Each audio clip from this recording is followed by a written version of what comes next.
Hey everybody, it's your main man Sam here with my boy Danny Gary. Danny, what's going on? How's it going? Good. Now Danny is a very successful boot camp owner, and he trains like 50 to 70 people in one class. You offer one class a day, and you just crush it. That's it. Just 1 hour. That's it. As a matter of fact, I just calculated Danny makes more money per hour than I do, and that's no joke. Like he's 1 hour a day, and he just totally crushes. I'm actually kind of jealous. Now, one thing that Danny has done is just amazing now how he have built a relationship with his clients and totally bonded with his clients. I mean, it's absolutely amazing. I don't want to go into further details. That's for another story for another time. But recently something's transpired that we all experience in in the fitness industry. And that's one, you had that one client that starts out with you, they kind of chubby, and then you get them in good shape, and then they think they're all that in a bag of chips. Yeah. And now they can go do their own thing. They think they can do whatever you do. It happened to me, trust me, man. I had a client literally, we get her in shape, from Peter Fabulous, and they go up the street, like literally a mile from me. They try to take all your clients and message people on Facebook, and this is the fitness industry, whenever like my friend Steve Cabral says, whenever you have a low barrier entry profession, somebody can go get a weekend certification and all of a sudden become a fitness expert. Anybody can jump in at any time. So recently, there's something like that has happened to Danny. Yeah. And it's so funny because, I'll tell you this right now, and I was telling Danny, like, I would be afraid to go up against Danny, because his level of enthusiasm, the bond that he has from the relationship, I would not go, if I didn't go Danny, I would not want to go head to head with Danny. I'll tell you that right now, you know what I mean? But recently something happened that one of his clients, they went from Peter Fabulous and try to steal all his clients on Facebook, and he went out there and literally fired, how many people? I had to fire 9 people. He fired 9 people, and how much revenue was that? That's about $1,800. Now, honestly, that's like, I'm getting like goosebumps right here, like 1,800, you fired 9 people, 1,800 on the spot. So talk to me a little about that. What made you do that, and give us a story, because I think we all went through in the fitness industry, and I really think that this is the big takeaway here. Well, first off, foremost, and Sam, thank you for the awesome introduction, man. I really appreciate that. As a trainer, one of the most important things that I look at is building an awesome culture with my clients. And one of the things that I focus more on is the loyalty, the trust. So that's what I'm here to do. Is I'm trying to be here to inspire my clients to come in and want to work with me, not just the opposite way, me going the opposite way, but them coming to me.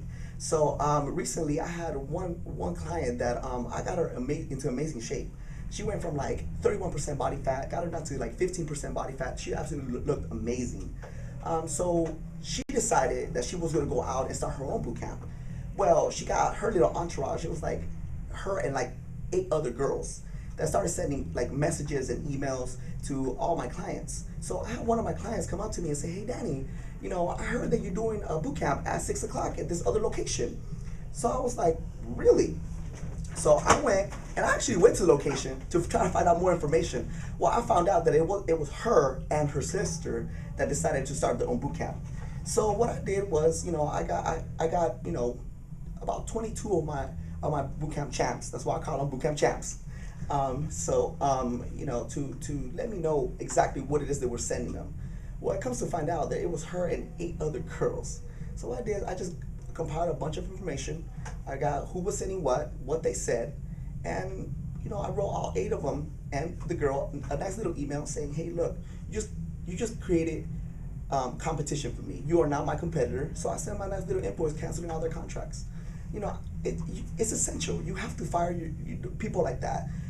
As you said, it's like cancer, right? It's a cancer. You're talking about, you were talking about earlier, it's like cancer. And what's really, mind-boggling to me, is that the clients reached out to him, basically met up for him coffee and showed him every single message. Now, for a client to take a time, because usually nobody wants to get involved in this crap, you know what I mean, right? Mm-hmm. So for them to take the time to actually meet you out for the coffee, show them their messages, show them their Facebook profile, that what messages was sent to them.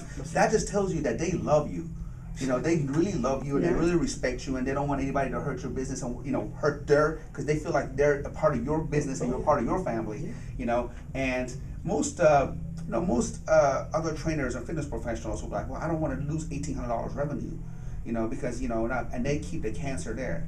you gotta cut the cancer as soon as possible. And if somebody out there is going out there soliciting your clients, unfortunately, here in the state of California, there's no do not compete agreement and all that. That's They right. can literally come, they can still be, they come to your boot camp and then they'll solicit them outside of your boot camp while they're still at your boot camp.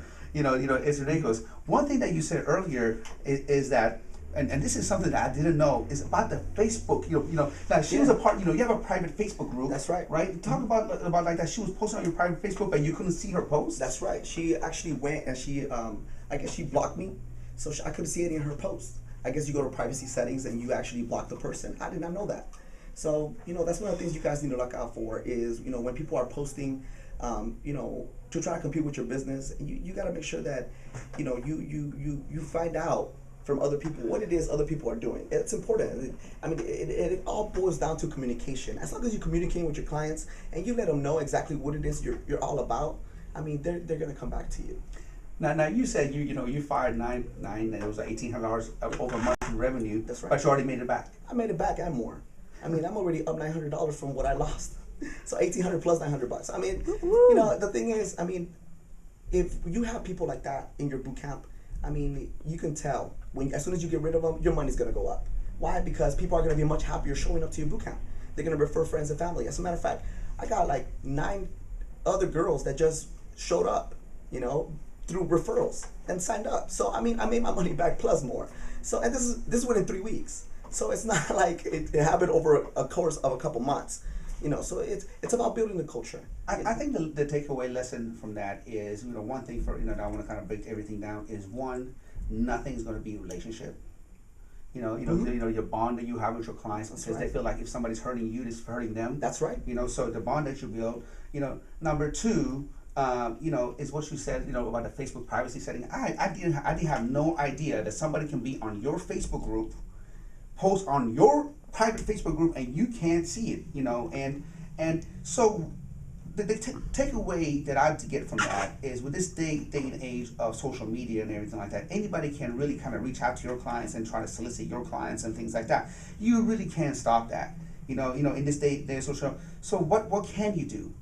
Just be the best trainer, bond with your clients, so that if somebody does, it's like, okay, so you have a Mercedes-Benz dealership, and somebody down the street now opens up a Hyundai dealership, and now they're trying to solicit your clients. I'm like, well, we're really not interested. That's right. We're okay, with what we have right now, because we feel like we have the best, and that's what you have done, and that's a big takeaway. Danny, thank you so much for sharing that with us. Thank you, Sam. Appreciate it. Sam here. Take care. Bye.